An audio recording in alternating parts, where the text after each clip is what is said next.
মৰমৰ ছাত্ৰ ছাত্ৰীসকল, মই আশা কৰিছোঁ তোমালোক ভালে আছা। যোৱাটো শ্ৰেণীত আমি অৰ্থনৈতিক উন্নয়ন সম্পৰ্কে আলোচনা কৰিছিলোঁ আৰু তেতিয়া মই যিখিনি কথা আলোচনা কৰিছিলোঁ সেই কথাখিনি নিশ্চয় তোমালোকৰ মনত আছে। আজি আমি তাৰ পৰৱৰ্তী অংশ আলোচনা কৰিম। আমাৰ অধ্যায়টোৰ নাম প্ৰথমতে লিখি লৈছোঁ।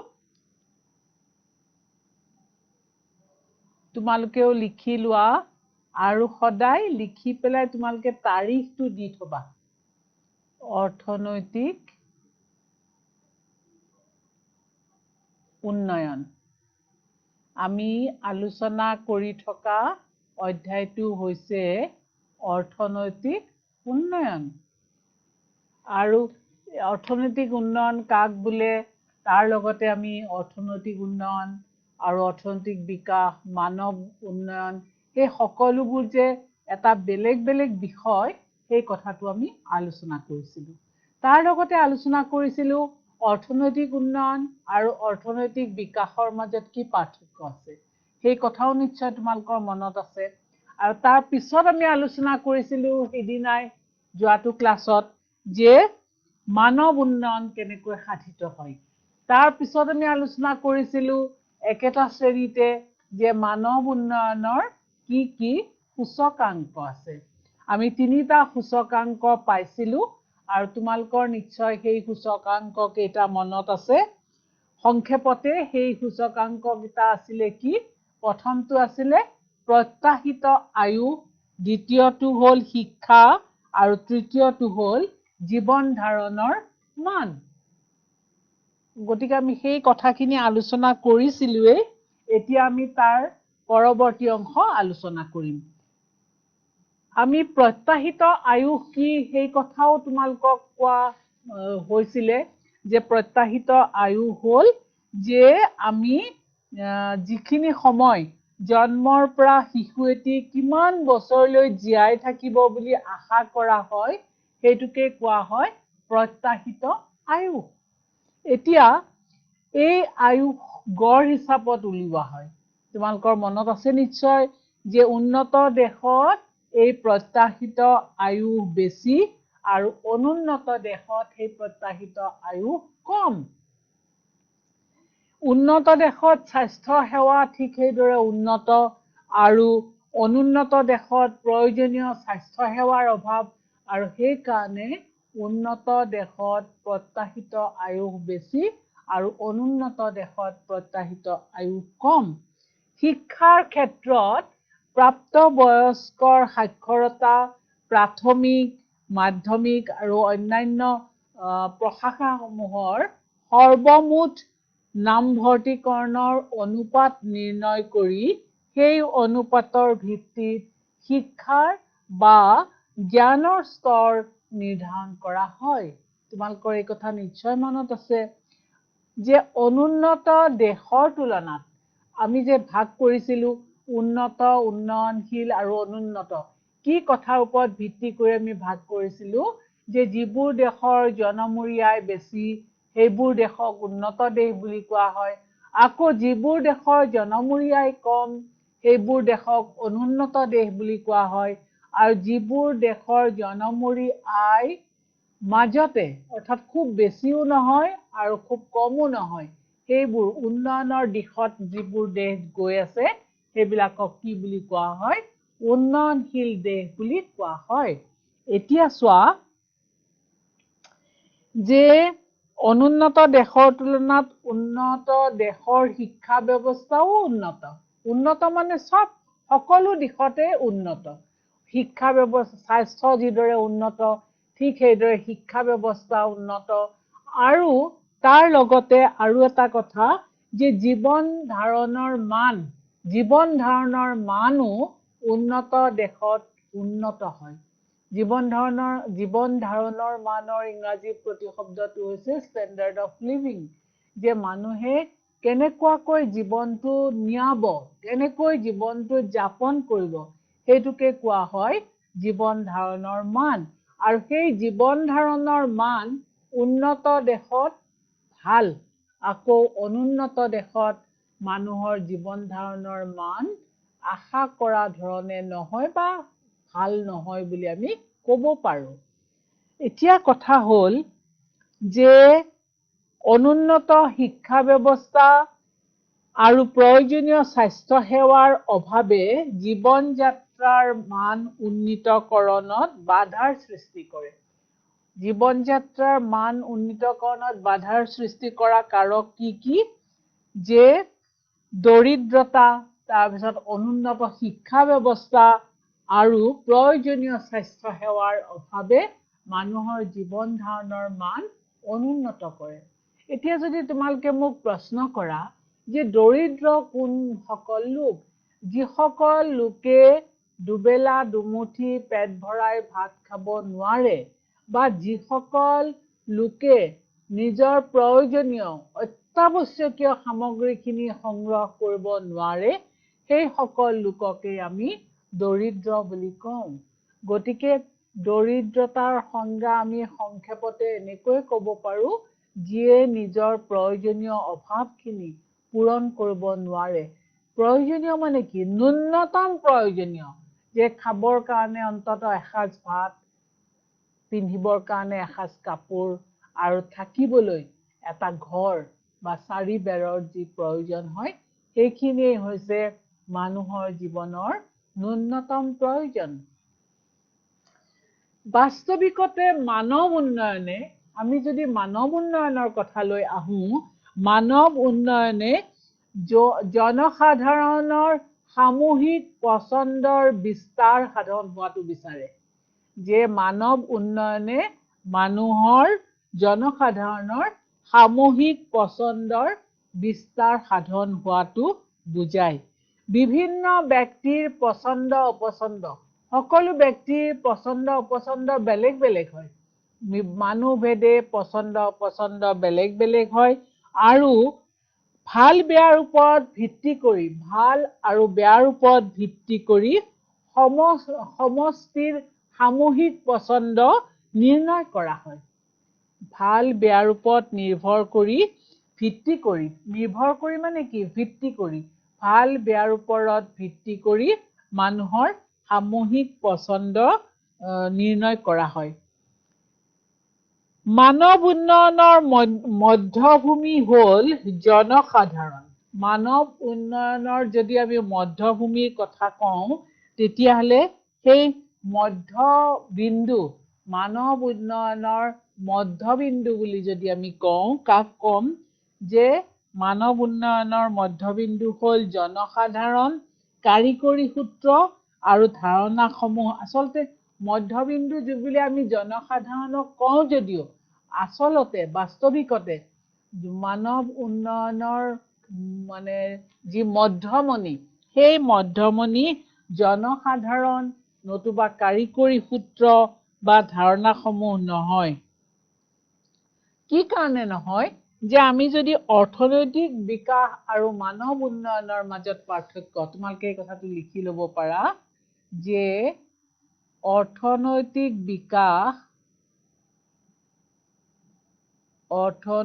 এইটো গুৰুত্বপূৰ্ণ কথা, সেইকাৰণে মই এটা ষ্টাৰ আগত দি দিছোঁ।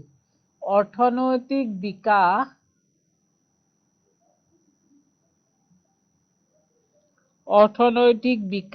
আৰু মানৱ উন্নয়ন, আৰু এইটো পৰীক্ষাত এই ধৰণে প্ৰশ্ন আহে দেই। অৰ্থনৈতিক বিকাশ আৰু মানৱ উন্নয়নৰ মাজত কি পাৰ্থক্য? অৰ্থনৈতিক বিকাশ আৰু মানৱ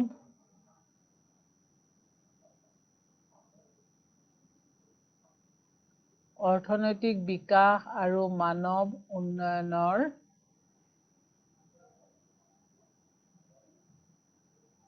মাজত পাৰ্থক্য হ'ল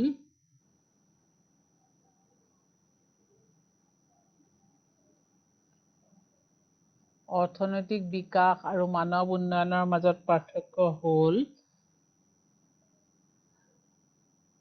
অৰ্থনৈতিক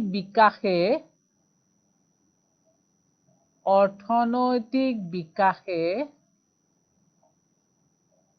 লিখি ল'বাই কিন্তু দেই। অৰ্থনৈতিক বিকাশে কেৱল মাত্ৰ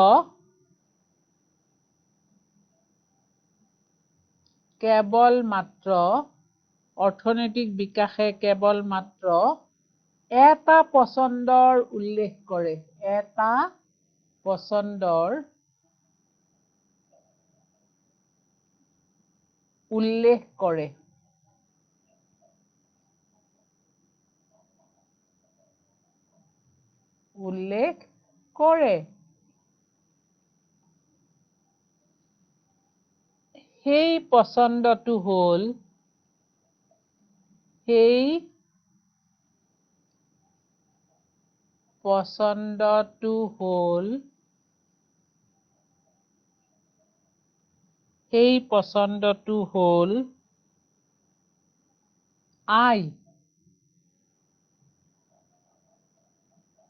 সেই পছন্দটো হ'ল আয়। বুজি পাইছানে? যে অৰ্থনৈতিক বিকাশ আৰু মানৱ উন্নয়নৰ মাজত থকা পাৰ্থক্যটো কি? যে অৰ্থনৈতিক বিকাশে মাত্ৰ এটা পছন্দৰ উল্লেখ কৰে আৰু সেই পছন্দটো হ'ল আয়। তোমালোকে মই যে ঘূৰণীয়াকৈ দিছো এনেকে দিব নালাগে। মই তোমালোকক বুজি পোৱাৰ কাৰণে যে কি কাৰণে মই ঘূৰণীয়াকৈ ৰাউণ্ড কৰি দিছো, এই কাৰণে যে অৰ্থনৈতিক বিকাশ আৰু মানৱ উন্নয়নৰ মাজত থকা পাৰ্থক্যটো হ'ল যে অৰ্থনৈতিক বিকাশে মাত্ৰ এটা পছন্দৰ উল্লেখ কৰে আৰু সেই পছন্দটো হৈছে আয়। বুজি পাইছানে? সেই পছন্দটো হৈছে আয়। কিন্তু মানৱ উন্নয়নে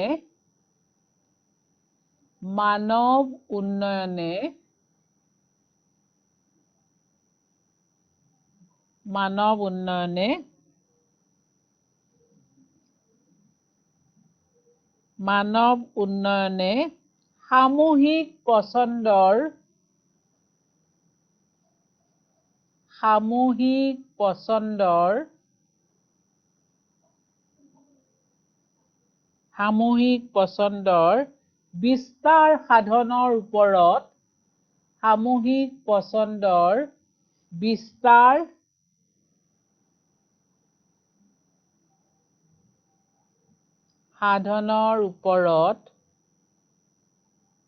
বিস্তাৰ সাধনৰ ওপৰত গুৰুত্ব আৰোপ কৰে।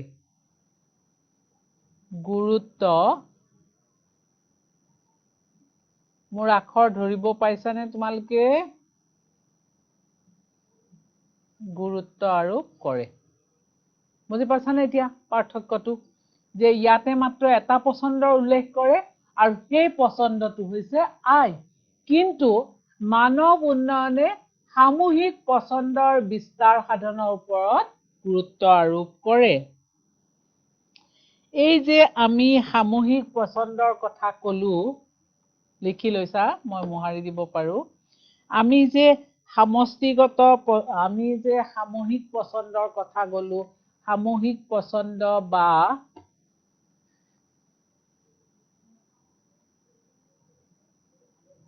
সমষ্টিগত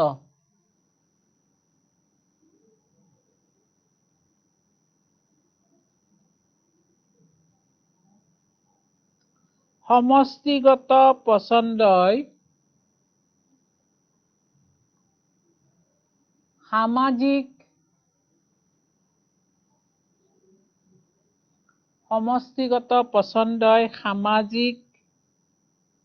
অৰ্থনৈতিক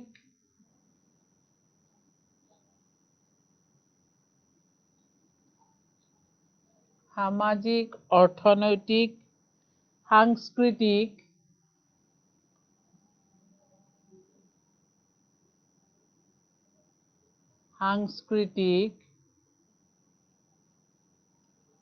আৰু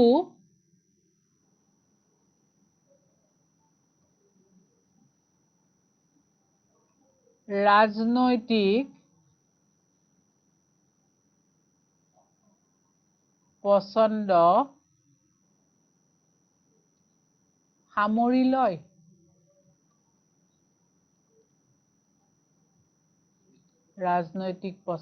সামৰি লয়। গতিকে চোৱা, তোমালোকক যদি সোধা হয় যে সমষ্টিগত পছন্দ কি, তোমালোকৰ এই ধাৰণাবোৰ অকমান মানে বুজাত অসুবিধা হয়, এইকাৰণে যে এইবোৰ শব্দৰ লগত আমি খুব বেছিকৈ পৰিচিত নহয়। আমাৰ যিবোৰ দৈনন্দিন জীৱনৰ কথা বতৰাত আমি সামূহিক পছন্দ, সমষ্টিগত পছন্দ এই ধৰণৰ শব্দবোৰ ব্যৱহাৰ নকৰো। কিন্তু যেতিয়া তুমি বুজি পাবা কথাষাৰ একেবাৰে সহজ হৈ যাব, সেইকাৰণে ধাৰণাবোৰ গ্ৰহণ কৰিবৰ কাৰণে চেষ্টা কৰিবা। সমষ্টিগত পছন্দ হ'ল সামাজিক, অৰ্থনৈতিক, সাংস্কৃতিক আৰু ৰাজনৈতিক পছন্দ। অৰ্থাৎ সামাজিক, ৰাজনৈতিক, অৰ্থনৈতিক, সাংস্কৃতিক সকলো পছন্দ লগ লাগি পেলাই হয় সমষ্টিগত পছন্দ। চোৱা কিমান সহজ কথা। কিন্তু আমি যেতিয়া এনেই নামটো শুনো যে সমষ্টিগত পছন্দ কি, তেতিয়া আচলতে আমি খুব ভালকৈ ব্যাখ্যা কৰিব নোৱাৰো। যেতিয়া আমি এটা এটাকৈ যে সকলো দিশ সামৰি, সমষ্টিগত মানে কি, সকলোবোৰ দিশ সামৰি ল'ব লাগিব। সামাজিক, ৰাজনৈতিক, অৰ্থনৈতিক, সাংস্কৃতিক সকলোকেইটা দিশ সামৰি যেতিয়া পছন্দৰ কথা উল্লেখ কৰা হয়, তেতিয়া তাক কি বুলি কোৱা হয়, সমষ্টিগত পছন্দ বুলি কোৱা হয়। এইটো বুজি পালা তোমালোকে? তাৰ পিছত আমি আহিছো কি কথালৈ জানানে? দেশ এখনৰ লিখি গৈ আছানে তোমালোকে? দেশ এখনৰ, ইয়াতো এটা ষ্টাৰ মাৰ্ক দিওঁ ৰবা। দেশ এখনৰ প্ৰকৃত সম্পদ। দেশ এখনৰ এইবিলাক কথা আচলতে তোমালোকে 10ম শ্ৰেণীত জানিবই লাগিব যে এখন দেশৰ প্ৰকৃত সম্পদ কি। এখন দেশৰ প্ৰকৃত সম্পদ হ'ল, তোমালোকে অনুমান কৰিব পাৰিছানে যে এখন দেশৰ প্ৰকৃত সম্পদ হ'ল দেশখনৰ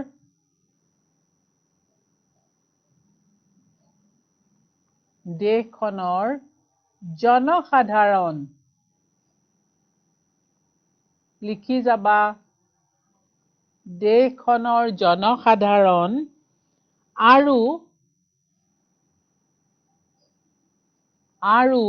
দেশখনৰ জনসাধাৰণ আৰু সেয়ে এই যে দেশখনৰ প্ৰকৃত সম্পদ দেশখনৰ জনসাধাৰণ আৰু সেয়েহে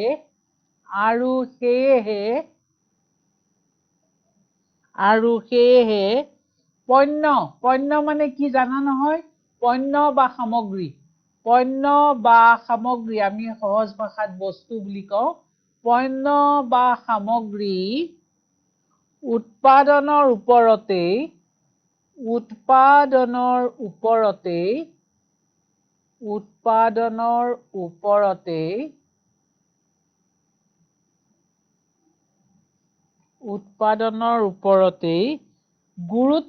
প্ৰদান কৰিলে, প্ৰদান কৰি মানে গুৰুত্ব দিলে, প্ৰদান কৰিলে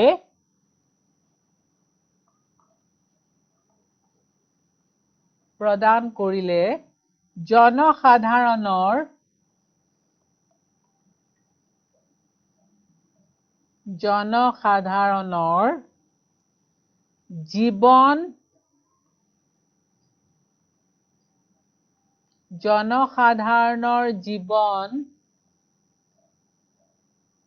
সমৃদ্ধ কৰাৰ যি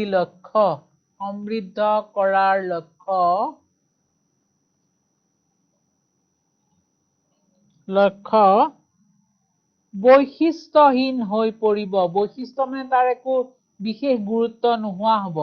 বৈশিষ্ট্যহীন হৈ পৰিব।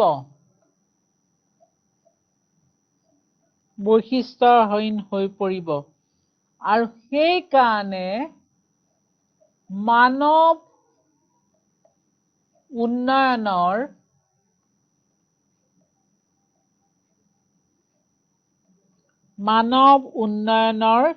ধাৰণাটোৱে মানৱ উন্নয়ন এটা গুৰুত্বপূৰ্ণ ধাৰণা আগতে কৈছো তোমালোকক মানৱ উন্নয়নৰ ধাৰণাটোৱে মানুহৰ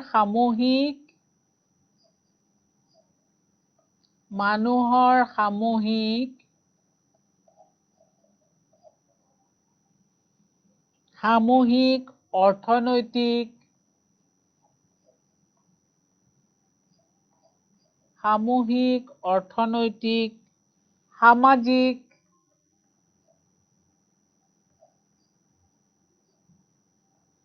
সাংস্কৃতিক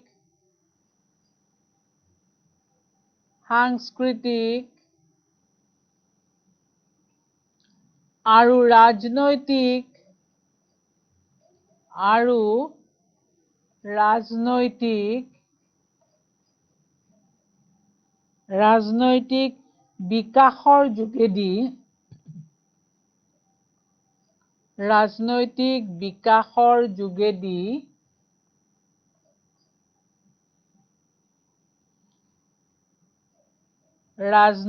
বিকাশৰ যোগেদি জীৱন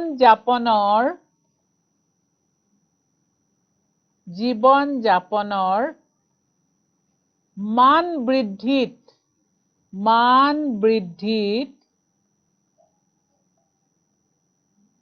মান বৃদ্ধিত গুৰুত্ব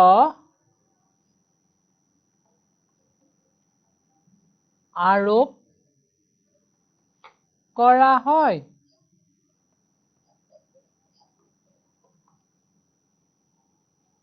বা গুৰুত্ব আৰোপ কৰে। এতিয়া চোৱা যে আমি এটা কথা গম পালো যে দেশ এখনৰ প্ৰকৃত সম্পদ দেশখনৰ জনসাধাৰণ আৰু সেই কাৰণে পণ্য বা সামগ্ৰী উৎপাদনৰ ওপৰতেই গুৰুত্ব প্ৰদান কৰিলে জনসাধাৰণৰ জীৱন সমৃদ্ধ কৰাৰ লক্ষ্যটো বৈশিষ্ট্যহীন হৈ পৰিব কোনো বৈশিষ্ট্য নাথাকিব মানৱ উন্নয়নৰ ধাৰণাটোৱে যে আমি উৎপাদনৰ লগত জড়িত হৈ থাকি পেলাই আমাৰ কি হ'ব যদিহে আমি মানৱ উন্নয়নৰ ধাৰণাটোৰে মানুহৰ সামূহিক অৰ্থনৈতিক সামাজিক সাংস্কৃতিক ৰাজনৈতিক বিকাশৰ যোগেদি জীৱন ধাৰণৰ মান বা জীৱন যাপনৰ মান বৃদ্ধিত গুৰুত্ব আৰোপ কৰে গতিকে আমি দেশ এখনৰ আমি এটা কথা জানিলো যে দেশ এখনৰ জনসাধাৰণেই হৈছে দেশখনৰ প্ৰকৃত সম্পদ এতিয়া সেই প্ৰকৃত সম্পদসমূহৰ ক্ষেত্ৰত আমি যদি অকল সামগ্ৰী উৎপাদন কৰা পণ্য উৎপাদন কৰাতেই গুৰুত্ব প্ৰদান কৰি থাকো তেতিয়াহ'লে জীৱন ধাৰণৰ মান ধৰা বহুত সামগ্ৰী উৎপাদন হৈ গ'ল এখন দেশৰ এটা নিৰ্দিষ্ট বছৰত কিন্তু অকল জানো সামগ্ৰী উৎপাদন কৰিলেই মানুহৰ জীৱন ধাৰণৰ মান উন্নত হ'ব তাৰ উত্তৰটো হ'ব নহয় কিয় নহয় যে মানৱ উন্নয়ন হ'ব লাগিব অকল সামগ্ৰী উৎপাদন কৰিলেই মানৱ উন্নয়ন নহয় মানৱ উন্নয়নৰ ধাৰণাটোৰে মানুহৰ সামূহিক ৰাজনৈতিক অৰ্থনৈতিক সাংস্কৃতিক সকলোবিলাকৰ বিকাশ সাধন কৰিবলৈ চোৱা হয় আৰু সেই সকলোবোৰৰ বিকাশ সাধনৰ যোগেদি জীৱন যাপনৰ মান বৃদ্ধিত গুৰুত্ব আৰোপ কৰা হয় সেইকাৰণে আমাক কি লাগিব যে অকল আমি পণ্য সামগ্ৰী উৎপাদনৰ ওপৰত গুৰুত্ব আৰোপ কৰিলেই নহ'ব মানৱ উন্নয়নৰ ওপৰত আমি অধিক গুৰুত্ব আৰোপ কৰিব লাগিব আমাক খাবলৈ পিন্ধিবলৈ লাগিব কিন্তু তাৰ লগতে আমাৰ আমি খাবলৈ পিন্ধিবলৈ পোৱাটো মানৱ উন্নয়নৰ এটা উপাদান হয় বুজি পাইছানে কথাবোৰ খুব ৰস লগা নহয় কিন্তু আমি মনত ৰাখিব লাগিব কাৰণ এইবোৰ একোটা ধাৰণা যিবোৰ ধাৰণাই আমাক পৰৱৰ্তী সময়ত বহুত সহায় কৰিব সেইকাৰণে তোমালোকে কথাবোৰ মন দি শুনিবা তাৰ পিছত চোৱা মানৱ উন্নয়নৰ কথা যে মই কৈ আছো এই মানৱ উন্নয়নৰ কি প্ৰকাশ হয় জানানে প্ৰতিবেদন এক মিনিট মানৱ উন্নয়নৰ মানৱ উন্নয়নৰ প্ৰতিবেদন ৰিপৰ্ট যাক ইংৰাজীত কোৱা হয় মানৱ উন্নয়নৰ প্ৰতিবেদন বিভিন্ন সময়ত মানৱ উন্নয়নৰ প্ৰতিবেদন প্ৰকাশ হয় এতিয়া 2010 চনৰ আজিৰ পৰা 10 বছৰ আগৰ যে মানৱ উন্নয়নৰ 2010 চনৰ প্ৰতিবেদনখনত মানৱ উন্নয়নৰ তিনিটা নতুন ধাৰণা এইখিনিও লিখি লবা মানৱ উন্নয়নৰ তিনিটা নতুন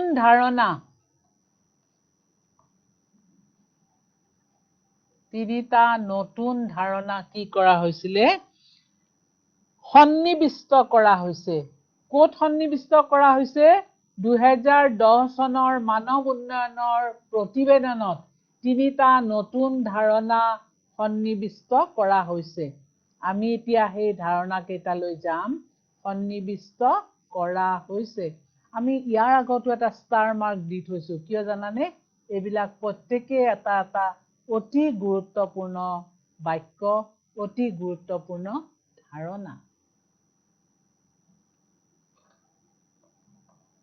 এতিয়া চোৱা মানৱ উন্নয়নৰ ধাৰণা তিনিটা নতুন ধাৰণা বুলি ক'ব লাগিব দেই মানৱ উন্নয়নৰ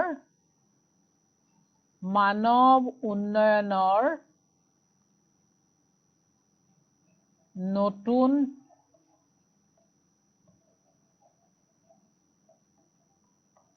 ধাৰণা তিনিটা হ'ল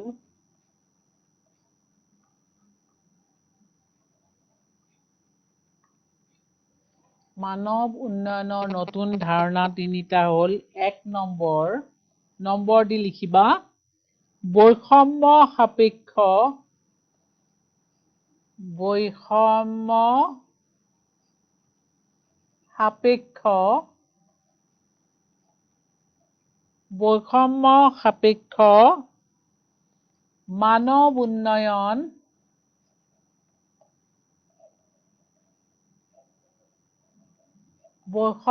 সাপেক্ষ মানৱ উন্নয়ন সূচকাংক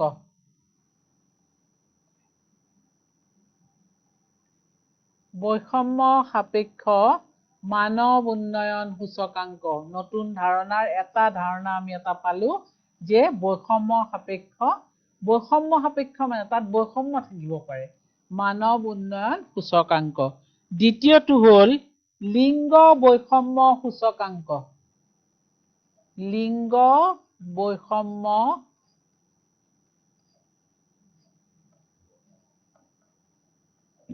সূচকাংক লিংগ বৈষম্য শব্দটো তোমালোকে জানানে লিংগ বৈষম্য হ'ল জেন্ডাৰ ইনইকুৱেলিটি তাৰমানে তোমাৰ পুৰুষ আৰু মহিলাক যেতিয়া বেলেগে বিভাজন কৰা হয় আৰু অকল বিভাজন কৰা বুলি ক'লে ভুলকৈ কোৱা হ'ব পুৰুষ আৰু মহিলাক যেতিয়া একে বুলি ধৰা নহয় তেতিয়াই সেইটো কি বুলি কোৱা হয় লিংগ বৈষম্য বুলি কোৱা হয় অৰ্থাৎ কেতিয়াবা পুৰুষক বেছি অগ্ৰাধিকাৰ দিয়াক আমি লিংগ বৈষম্যৰ এটা পথ বুলি ক'ব পাৰো গতিকে প্ৰথমটো হ'ল নতুন ধাৰণাৰ মানৱ উন্নয়নৰ নতুন ধাৰণাৰ এটা হ'ল বৈষম্য সাপেক্ষ মানৱ উন্নয়ন সূচকাংক দ্বিতীয়টো হ'ল লিংগ বৈষম্য সূচকাংক আৰু তৃতীয়টো হ'ল বহুমাত্ৰীয়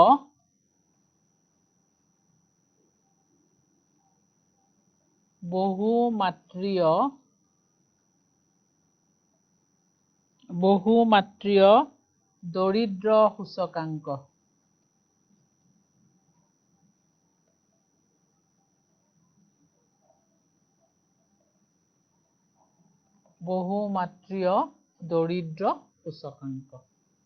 এই তিনিটা হ'ল মানৱ উন্নয়নৰ মানৱ উন্নয়নৰ প্ৰতিবেদনত সন্নিৱিষ্ট কৰা তিনিটা নতুন ধাৰণা। এতিয়া পৰীক্ষাত ধৰা বৰকৈ যদিও অহা নাই যে মানৱ উন্নয়নৰ প্ৰতিবেদনত নতুনকৈ সন্নিৱিষ্ট কৰা ধাৰণাৰ নাম লিখা, যদিও যোৱাটো বছৰত অহা নাই বা তাৰ আগৰ বছৰ অহা নাই, এইবাৰ আকৌ হয়তো এইটোৱে দিব পাৰে। সেইকাৰণে তোমালোকে জানিব লাগিব যে 2010 চনৰ মানৱ উন্নয়নৰ প্ৰতিবেদনত উল্লেখ কৰা ধাৰণা তিনিটাৰ এটা প্ৰথমটো ধাৰণা হ'ল বৈষম্য সাপেক্ষ মানৱ উন্নয়ন সূচকাংক, যে তাত বৈষম্য থাকিব পাৰে, বিভিন্ন ধনী দুখীয়া বুলি বৈষম্য থাকিব পাৰে, উচ্চ নিচ বুলি বৈষম্য থাকিব পাৰে, বিভিন্ন ধৰণে তাত বৈষম্য থাকিব পাৰে, জাতি ধৰ্ম বৰ্ণ নিৰ্বিশেষে বৈষম্য থাকিব পাৰে। আৰু সেই বৈষম্য সাপেক্ষ মানৱ উন্নয়নৰ সূচকাংকৰ ধাৰণাটো 2010 চনৰ মানৱ উন্নয়নৰ প্ৰতিবেদনত উল্লেখ কৰা প্ৰথমটো ধাৰণা। দ্বিতীয় ধাৰণাটো হৈছে লিংগ বৈষম্য সূচকাংক। এই যে পুৰুষ আৰু মহিলাৰ মাজত এক ধৰণৰ বিভাজন, পুৰুষ আৰু মহিলাক সমান বুলি নধৰা কথাটোকে লিংগ বৈষম্য বুলি কোৱা হয়। আৰু সেইকাৰণে 2010 চনৰ মানৱ উন্নয়ন প্ৰতিবেদনত উল্লেখ কৰা দ্বিতীয়টো ধাৰণা হৈছে লিংগ বৈষম্য সূচকাংক। আৰু তৃতীয়টো ধাৰণা হৈছে বহুমাত্ৰীয় দৰিদ্ৰ সূচকাংক, যে বহুত ধৰণৰ বহুত ধৰণে দৰিদ্ৰৰ সূচকাংক যেতিয়া নিৰ্ণয় কৰা হয় তাক বহুমাত্ৰীয় দৰিদ্ৰ সূচকাংক বুলি কোৱা হয়। মাল্টি ডাইমেনশ্যনেল পভাৰ্টি ইণ্ডেক্স বুলি ইংৰাজীত যাক কোৱা হয়। বিভিন্ন দিশ, দৰিদ্ৰতাৰ বিভিন্ন দিশ থাকিব পাৰে, আৰু সেই সকলো দিশৰ পৰা চাই পেলাই সেইটো কি বুলি কোৱা হয়, বহুমাত্ৰীয় দৰিদ্ৰ সূচকাংক বুলি কোৱা হয়। তোমালোকৰ মনত থাকিব, তিনিওটা 1, 2, 3 কৈ মই লিখি দিছো। মই আশা কৰিছো তোমালোকৰ পাঠ্যপুথিত থাকিলেও তোমালোকে যদি এনেকৈ আমি লিখাৰ লগে লগে লিখি যোৱা তেতিয়াহ'লে তোমালোকৰ মনত থাকিব। আৰু পঢ়ি যোৱা আৰু তোমাৰ লিখি যোৱাৰ মাজত এটা পাৰ্থক্য থাকেই। কথাবোৰ তোমালোকে লিখি লিখি পঢ়িবলৈ চেষ্টা কৰিবা। এতিয়া আহিছো তাৰ পিছৰ কথালৈকে, যে পিছৰ কথা বুলি কওঁতে আমি সেই 2010 চনৰ মানৱ উন্নয়ন প্ৰতিবেদনৰ প্ৰথমটো সূচকাংকলৈ গৈছো। প্ৰথমটো সূচকাংকত আছিলে যে বৈষম্য সাপেক্ষ মানৱ উন্নয়ন সূচকাংক। আৰু সেই প্ৰথমটো সূচকাংকত কি কোৱা হৈছিলে যে মানৱ উন্নয়নৰ প্ৰভাৱ বিভিন্ন শ্ৰেণীৰ লোকৰ ওপৰত পৰিছে। মানৱ উন্নয়নৰ প্ৰভাৱ বিভিন্ন শ্ৰেণীৰ লোকৰ ওপৰত পৰিছে। কিদৰে পৰিছে সেইটো নিৰ্ণয় কৰে প্ৰথমটোৱে। আৰু দ্বিতীয়টোৱে মানৱ উন্নয়নৰ ক্ষেত্ৰত, এই যে মই লিংগ বৈষম্যৰ কথা কলো, মানৱ উন্নয়নৰ ক্ষেত্ৰত পুৰুষ আৰু মহিলাৰ মাজত থকা অসমতা, এটা খুব ভাল শব্দ, ইনইকুৱেলিটি, অসমতা। পুৰুষ আৰু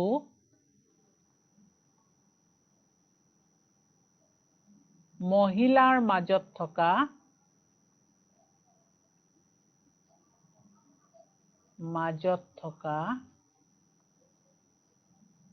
অসমতা, সমতা নাই তাৰমানে, অসমতাই হ'ল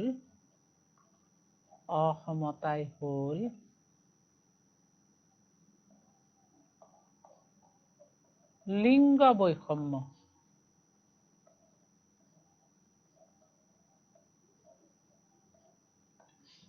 বুজি পাইছানে? তাৰপিছত চোৱা, অসমতা প্ৰতিফলিত কৰে দ্বিতীয়টো কথাই। তাৰপিছত আহিছো তৃতীয়টো কথালৈকে। তৃতীয়টো কি, যে তৃতীয়টো সূচকাংকই, আমি যাক কলো বহুমাত্ৰীয় দৰিদ্ৰ সূচকাংক বুলি আমি যাক কলো, বহুমাত্ৰীয় দৰিদ্ৰ সূচকাংকই ব্যক্তি, ৰবা দেই,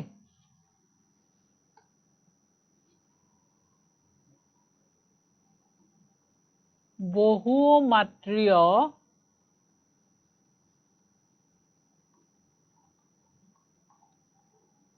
দৰিদ্ৰ সূচকাংকই বহুমাত্ৰীয় দৰিদ্ৰ সূচকাংকই ব্যক্তি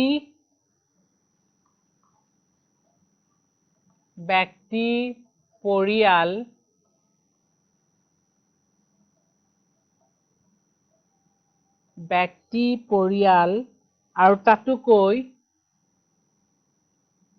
আৰু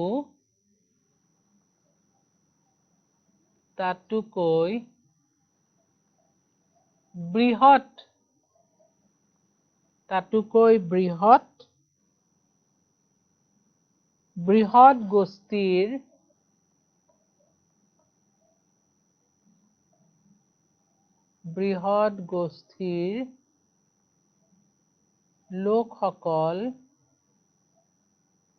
বৃহৎ গোষ্ঠীৰ লোকসকল কিদৰে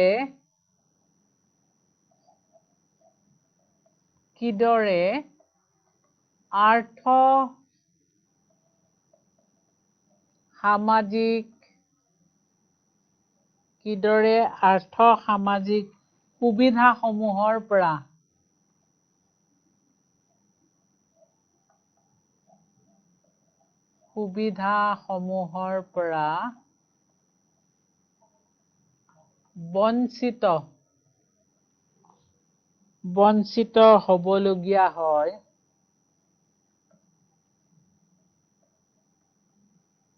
বঞ্চিত হ'বলগীয়া হয় তাৰ ইংগিত বহন কৰে। খুব সুন্দৰকৈ কথাষাৰ ধাৰণাটোৰ অৰ্থ ব্যাখ্যা কৰা হৈছে।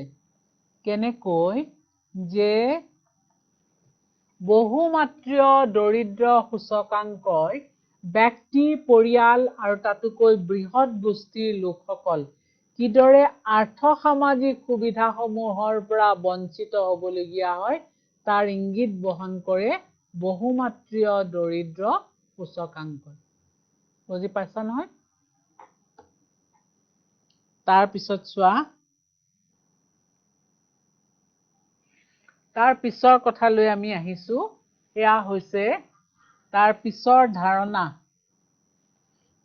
আহিলো আমি এইটো অধ্যায়ৰে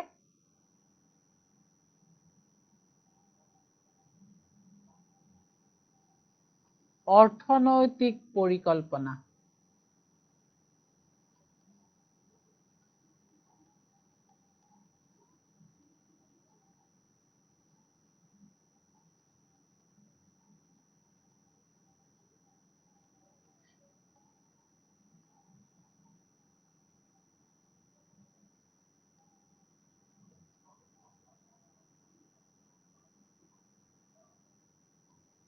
ইকনমিক প্ল্যানিং, অৰ্থনৈতিক পৰিকল্পনা কিছুমান যে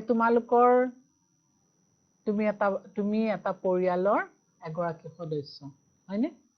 তোমালোকৰ পৰিয়ালটোত খোৱা বোৱাৰ কাৰণে, তাৰপিছত পিন্ধা উৰাৰ কাৰণে, শিক্ষা গ্ৰহণৰ কাৰণে, বেমাৰ আজাৰ আদি হলে সেই বেমাৰ আজাৰত দৰৱ জাতি কিনিবৰ কাৰণে বিভিন্ন ধৰণে কি কৰা হয়? পৰিকল্পনা কৰা হয়। কিহৰ পৰিকল্পনা? খৰচৰ পৰিকল্পনা। তোমাৰ পৰিয়ালৰ তোমাৰ অভিভাৱকে যিখিনি উপাৰ্জন কৰে সেই উপাৰ্জনৰ পৰা এটা অংশ বিভিন্ন শিতানত ভাগ কৰা হয়। এতিয়া সেই শিতানবোৰত ভাগ কৰাৰ অৰ্থ এইটোৱেই যে এটা মনতে পৰিকল্পনা কৰিবলগীয়া হয়। সেই কথাটো এটা পৰিয়ালৰ ক্ষেত্ৰত প্ৰযোজ্য। কিন্তু সেই একেটা কথাই যেতিয়া আমি এখন ৰাজ্যৰ ক্ষেত্ৰত বা এখন দেশৰ ক্ষেত্ৰত লৈ আহো, তেতিয়া সেইটো এনেকুৱা হ'ব যে এখন দেশৰ তোমাৰ বিভিন্ন শিতানত, খাদ্য শিতান, তাৰপিছত তোমাৰ স্বাস্থ্য শিতান, শিক্ষা শিতান আদি সকলো শিতানত কিদৰে অৰ্থ ব্যয় কৰা হ'ব আৰু যিখিনি উপাৰ্জন থাকে সেই উপাৰ্জনখিনি কি কামত কেনেদৰে ব্যৱহাৰ কৰা হয় তাৰ যেতিয়া এটা পৰিকল্পনা কৰা হয়, সেয়া হয়গৈ দেশখনৰ পৰিকল্পনা। পৰিয়ালৰ পৰা আমি দেশৰ পৰিকল্পনালৈ গৈছো। আমাৰ দেশত প্ৰত্যেক 5 বছৰৰ মূৰে মূৰে অৰ্থনৈতিক পৰিকল্পনা গ্ৰহণ কৰা হৈছিল। আজিকালি এতিয়া অৰ্থনৈতিক পৰিকল্পনা নাই, তাৰ ঠাইত কি আহিছে জানানে? নীতি আয়োগ। নীতি আয়োগ।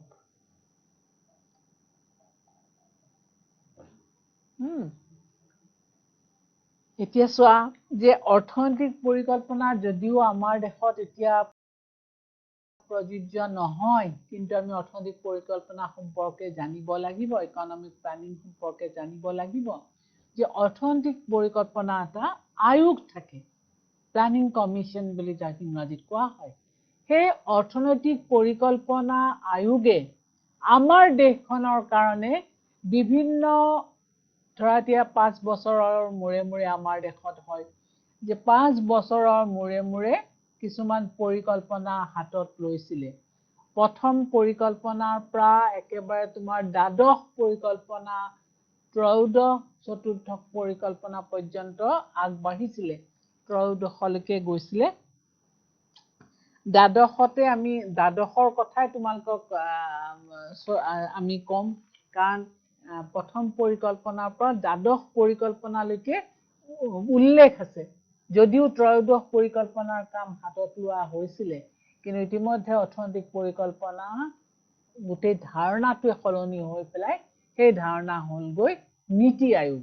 আমি এই অধ্যায়ত নীতি আয়োগ সম্পৰ্কেও আলোচনা কৰিম আমাৰ পৰৱৰ্তী শ্ৰেণীত। এতিয়া অৰ্থনৈতিক পৰিকল্পনাৰ ক্ষেত্ৰত আমি কি যে নিৰ্ধাৰিত এছোৱা সময়ৰ ভিতৰত কিছুমান সুনিৰ্দিষ্ট লক্ষ্যত উপনীত হোৱাৰ উদ্দেশ্যে এক কেন্দ্ৰীয় কৰ্তৃপক্ষৰ দ্বাৰা দেশৰ অৰ্থনৈতিক নিয়ন্ত্ৰণ আৰু দিগদৰ্শনেই হ'ল অৰ্থনৈতিক পৰিকল্পনা। তাৰমানে কি যে আমি যদি লওঁ অৰ্থনৈতিক পৰিকল্পনাৰ কথা লওঁ, প্ৰথমে আমাক লাগিব এখন দেশ। এখন দেশ এটা নিৰ্দিষ্ট বছৰ, এটা বুলি নকওঁ, নিৰ্দিষ্ট বছৰ, নিৰ্দিষ্ট এছোৱা সময়, নিৰ্দিষ্ট এছোৱা সময়, এছোৱা দ্বিতীয় ছ দেই, নিৰ্দিষ্ট প্ৰথমতে লাগিলে এখন দেশ আমি ললো ভাৰত, হয়নে? আমাৰ দেশক ললো।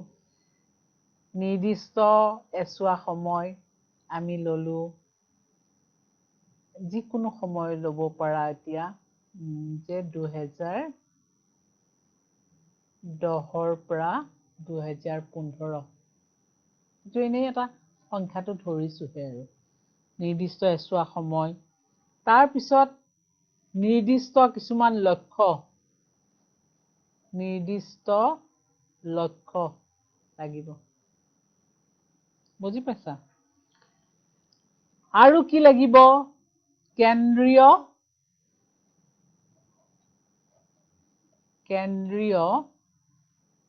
কৰ্তৃপক্ষ।